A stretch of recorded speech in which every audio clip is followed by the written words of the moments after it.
Hi, in this video I'm going to be talking about how to use improved verbal self-communication to help reduce anxiety.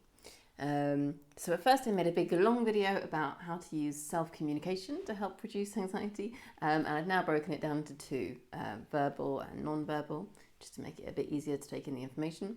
I'm Orla Kirby. I'm a therapist specialising in helping people to move themselves away from severe anxiety and or OCD. So in this video I'm going to start off talking about tone of voice and the words we choose when we talk to ourselves and how we can shift that and change that over time if we want to.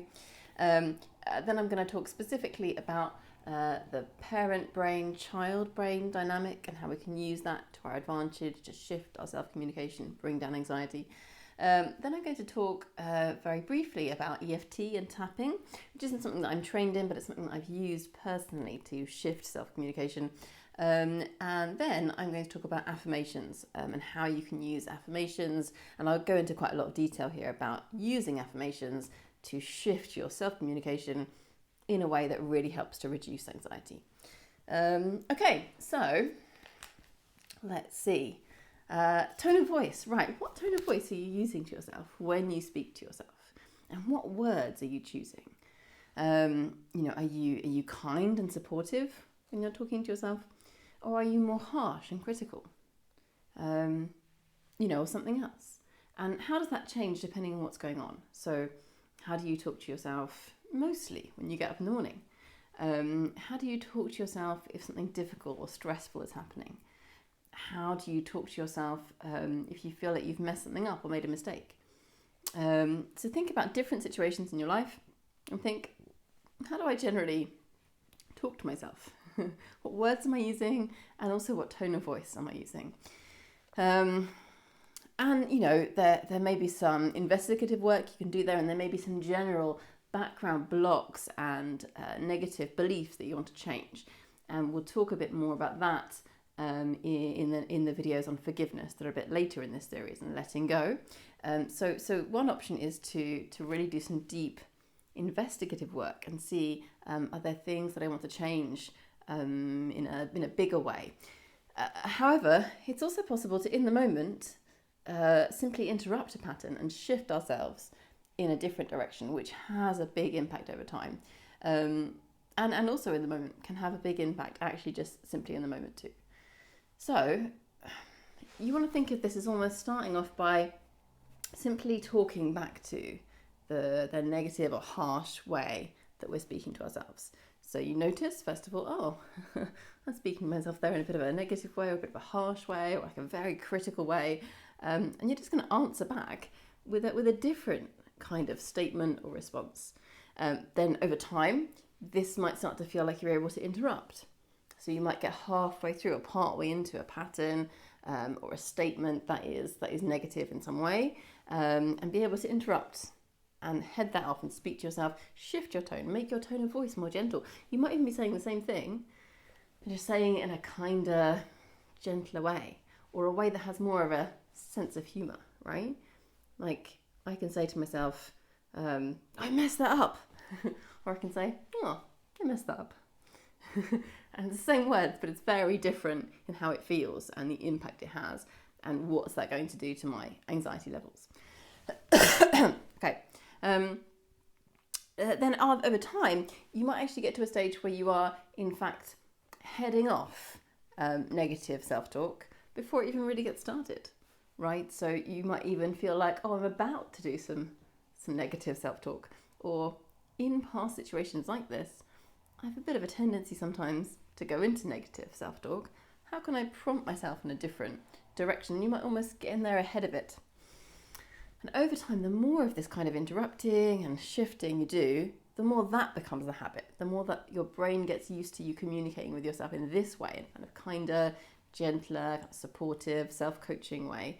That becomes your new habit. That becomes more and more of the default. And quite simply, you'll get less of a negative way of talking to yourself coming up in the first place. I would say that this is more effective if you also use all of the other strategies in the rest of the videos in this series, but even in and of itself, this is a very effective way of shifting the way you feel and think about yourself to interrupt patterns of self-communication and shift them in a positive, encouraging, kind direction. Okay, so a bit more specifically on how you actually do that then, kind of techniques for doing this, for shifting the way that you're communicating with yourself verbally. So one way of thinking about this is to think, okay, I have a parent brain and I have a child brain, right? So the parent brain being your cortex, which is this top part of your brain that is very imaginative and creative. It's also the source of your ability to be rational and logical, to problem solve. And it's where all of your complex skills are. So this part of your brain is a very rich, vast resource. And if you can connect with this part of your brain and recognize that something very strongly negative in terms of self-talk is going to be probably quite prompted by a different part of your brain, the child part of your brain, which is very connected with strong emotion and with survival and with the fight or flight response.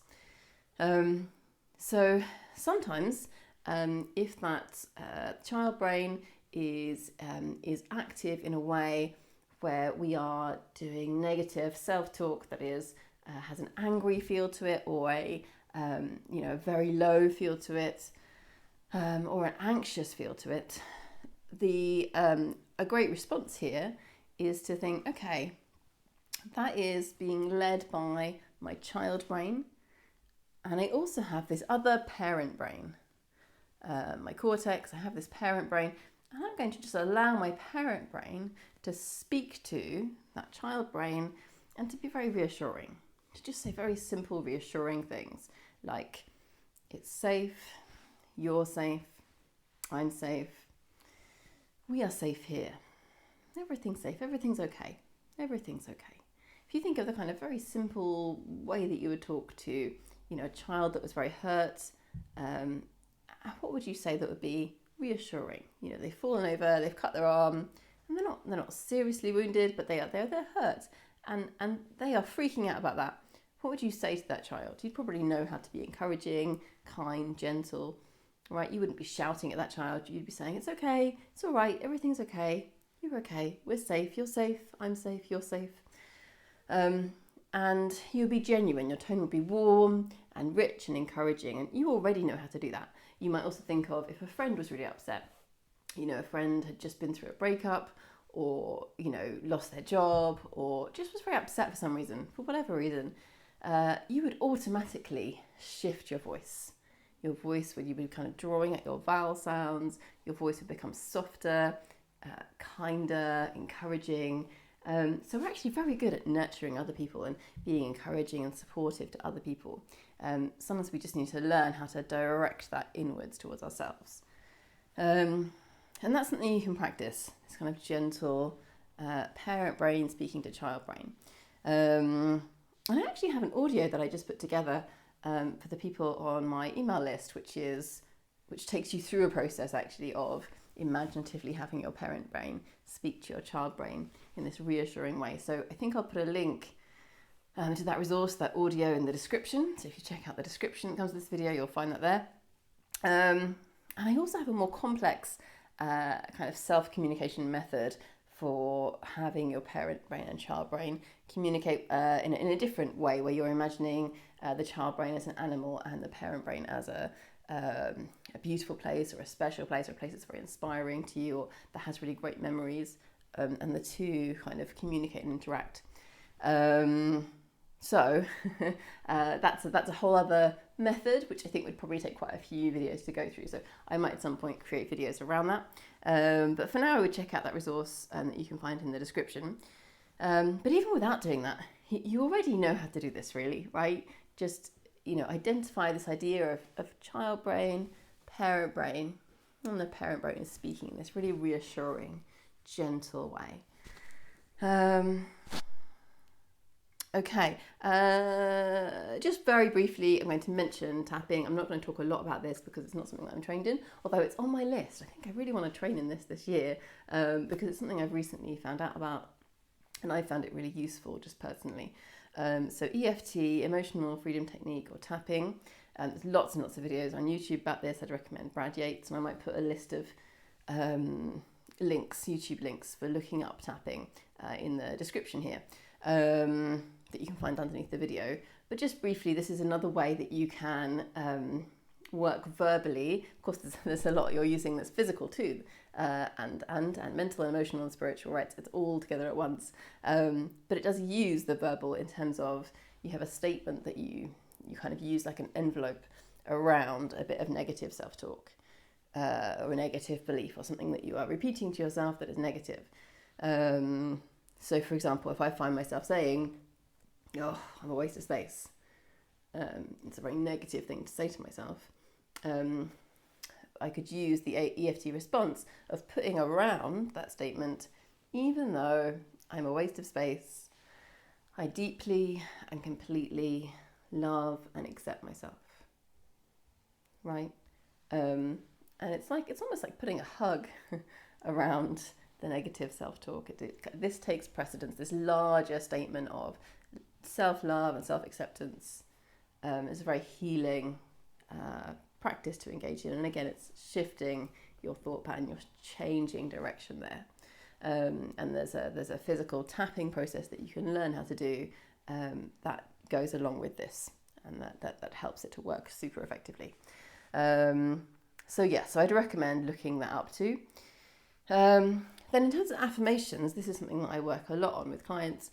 They can be very powerful for shifting the way that you talk to yourself, particularly where it's something that comes up for you a lot. If there's a negative thing that you say to yourself, either about yourself or about the world or about someone else, a really powerful way to shift that is to use an affirmation that sets up a very different view of yourself or of that person or of the world, right?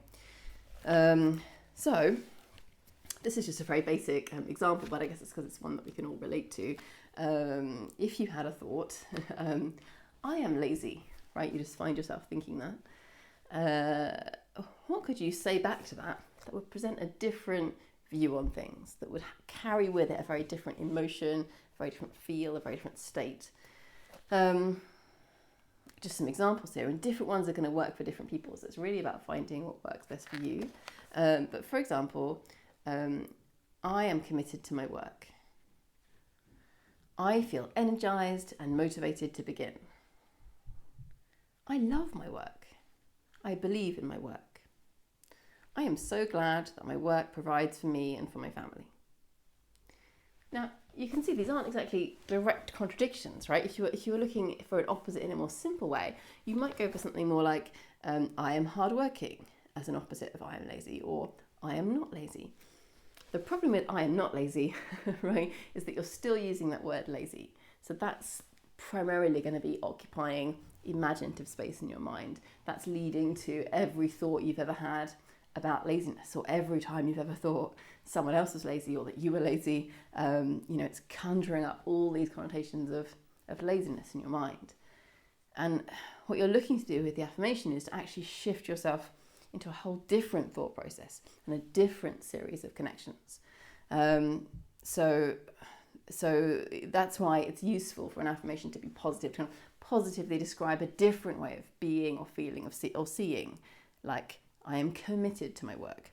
I love my work." These conjure up a very different state.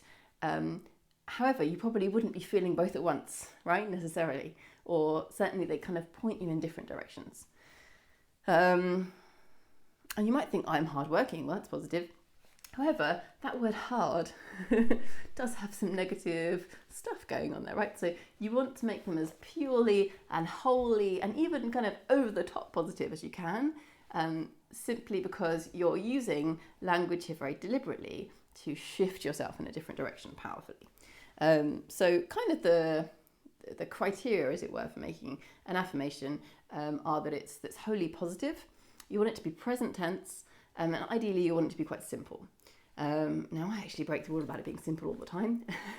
I'm actually quite a fan of quite long, flowery affirmations because I personally find them helpful. So that's partly like a personality thing, and you can see what works for you. But often the most powerful ones are quite simple, just because they stick in your mind more easily. They're more easy to call to mind when you need them. to interrupt a particular pattern of negative self-talk and shift yourself in a different direction. So yeah, in general, present tense and positive and simple. The present tense is because the child mind, that kind of early, you might have heard it called the chimp mind or the lizard mind, is always in the now. It doesn't really have a complicated notion of the past and the future the way that our cortex does. So it's deeply convincing to that subconscious early mind if we use the present tense. So that's the reason for the present tense. The positive, simply because you want all arrows pointing in the same direction, right? You want to be giving a very clear signal and message of this way. And the simple, because the repetition is going to sink in more easily. Okay, so I'd just love you to have a go at making your own, really. If there's a negative thought that comes up for you frequently, or just that you experience today at some point, think, what's the opposite of that, right? And try to think really broadly and widely. And when you're asking what the opposite is, try to write down lots of different kinds of opposites and then see what feels most powerful for you as an alternative, which is going to work to prompt you energetically in a different direction, to allow you to access a really different kind of feeling.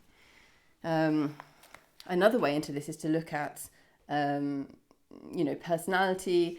I often use the Terence Watts personality breakdowns with people, say if you're more like a warriors are very focused on achievement and a certain amount of control, which can be negative or positive depending on how things are going for them. So for a warrior, something and a good alternative to I am lazy might be I am disciplined or I use discipline, right? But that might not occur to someone who's more like a settler or a nomad under this kind of Terence Watts system. And you can find out more about this personality breakdown if you go to orlakirby.com/who am I, right? So a list of questions you can answer there to find out which of these you fit with. Someone who's more of a settler, and settlers are very interested in helping a group to cohere and at kind of nurturing and caring, but also perhaps developing something artistically or in terms of thought, tending to something. A settler might work better with I am good at looking after things and helping them to grow, right? As an alternative to I am lazy. You can see that's a very different feel to I am disciplined. So it's a lot led by your own personality and what feels good to you. Someone who's a nomad, so nomads are very full of energy and enthusiasm, very performative, and love excitement and love enjoyment and fun. Someone who's a nomad might work better with, say, I work as I choose, I am free and excellent, right? That might be a good affirmation for someone who's a nomad to move away from I am lazy. So instead of I am lazy, I work as I choose, I am free and excellent, right? So you can see those all have a very different feel, and what might work for you might be different to all of those. Similarly, we're very different in terms of how visual we are, or how auditory, or how kinesthetic, which is about feel, and also emotional feelings. So someone who is very kinesthetic and very connected with their body's feelings and their emotional feelings might love one like, I feel energy sparking like electricity across the whole of my skin, right, or the whole of my body, because that's very kinesthetic, there's real feel there. Whereas, say, if you were visual, you might think, I see energy sparking across my skin like blue electricity, right? And that's more visual. So in terms of affirmations also, think, is a sound going to work for me? Is something that I see going to work for me? Is the feel of something going to work for me? And you can lean into what works best for you in that way. Okay, so that's a very brief introduction to affirmations. Once you pick one or a few that work really well for you, you can repeat them in the morning, say 10 times, and let them sink into your mind, so you just automatically know them, you know them off by heart. And as you're doing this, you want to draw into your mind an image or an imagining or a sound or a feeling that allows you to imaginatively connect with a really great emotional state that goes along with them. So you're harnessing the two together, right? So if the affirmation is about peacefulness, you could be imagining a peaceful lake at the same time. the one about electricity across your skin, you could be actually feeling that or seeing that and harnessing a state of feeling energized as you are saying the affirmation. And then it's almost like, well, here's one I made earlier, right? You could be in a situation where you're struggling to get on with work, or for whatever reason, something comes up in your mind and you think, oh, I'm lazy, or I feel lazy. Oh, I'm never going to stop being lazy. One option is to go into a bit of an anxious spiral and think, what if I never stop being lazy? What if being lazy stops me getting this done? What if I'm always lazy, right? Or another option is to step in with your affirmation and use any of those ones that we've gone through, or any that you might invent, and say your affirmation back to that as a response, as a way of talking back to that negative self-talk, re-communicating with yourself. And you conjure at the same time that emotional state, that feeling, or that image, or that sound that's going to allow you to step into that emotional state of feeling energized, or motivated, or peaceful, whatever's going to work best for you. And you're then shifting yourself powerfully in a really different direction. Okay, so the next video is on using non-verbal self-communication to help reduce anxiety. Thank you very much for watching this video, and I'll see you in the next one.